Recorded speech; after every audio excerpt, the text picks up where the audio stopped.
karena tadi kedua fraksi PA dengan fraksi bersama itu mereka nggak setuju dengan adanya penyampaian visi dan misi oleh kandidat nomor 11 dalam halnya Bupati Ramli.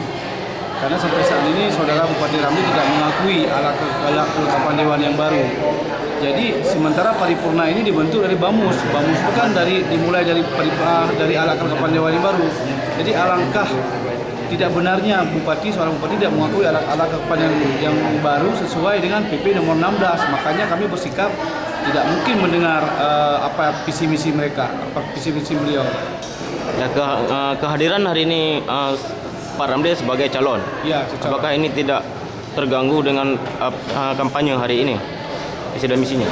Ya, itu perkara terganggu tidaknya kampanye kami tidak mengkaji sampai ke situ. Yang penting paripurna ini beliau tidak mengakui sahnya paripurna.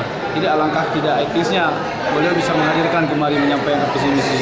Sementara alat kelengkapan dewan yang baru sampai saat ini beliau belum sama sekali mengakui.